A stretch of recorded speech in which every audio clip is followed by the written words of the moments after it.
Happy new year. আজ 1 জানুয়ারি উপলক্ষে আমাদের বাড়িতে কিছু স্পেশাল আইটেম রান্না করা হয়েছিল। সেগুলো কি কি চলো দেখে নিই। সবার আগে খাসির মাংস ও মাছগুলোকে ভালো করে ধুয়ে নেব এবং মাছে নুন ও হলুদ মাখিয়ে নেব। তারপর ফুলকপি, গাজর ও বিনসগুলো কেটে নেব। তারপর মটরশুঁটিগুলো ছাড়িয়ে নেব। এবার এক এক করে মাছ কোটাকে ভেজে নেব এবং ওই তেলে ফুলকপি কটাকেও ভেজে নেব।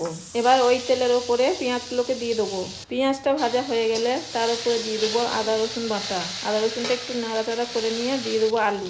আলুর উপরে দিয়ে দেবো নুন, হলুদ গুঁড়ো, লঙ্কা গুঁড়ো, জিরে গুঁড়ো, ধনে গুঁড়ো এবং কাশ্মীর লঙ্কা গুঁড়ো এবং টমেটো কুচি। তারপর ভালো করে কষে নিয়ে জল দিয়ে তার উপরে দিয়ে দেবো ফুলকপি ভাজা, ধনেপাতা, কাঁচা লঙ্কা ও মাছগুলো। তরকারিটা রেডি হয়ে গেছে, এবার নামিয়ে নিলাম।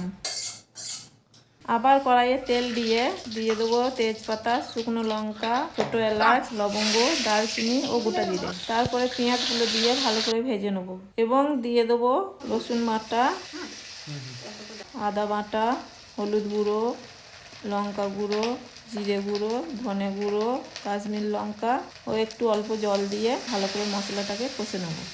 মশলাটা কষা হয়ে গেলে ধুয়ে রাখা মাংসগুলো দিয়ে দেবো এবং টমেটো পেস্ট ও সস দিয়ে ভালো করে মাংসটাকে কষে নেব।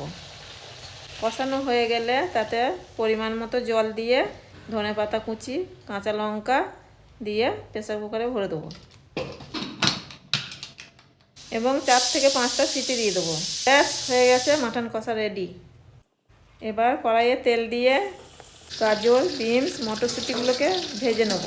তারপর ঘি দিয়ে তার উপরে তেজপাতা, কাজু বাদাম, কিশমিশগুলোকে ভেজে নেব এবং তাতে ভাতগুলো দিয়ে দেবো। ভাতের উপরে ভেজে রাখা সবজিগুলো দিয়ে দেবো। অল্প নাড়াচাড়া করে তার উপর দিয়ে দেবো এলাচ গুঁড়ো, নুন, পরিমাণ মতো চিনি ও অল্প পরিমাণে ঘি।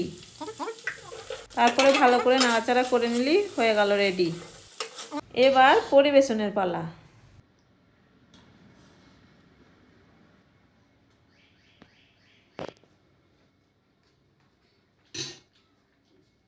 This is nice. দারুণ হয়েছে। Let's test fish. मछली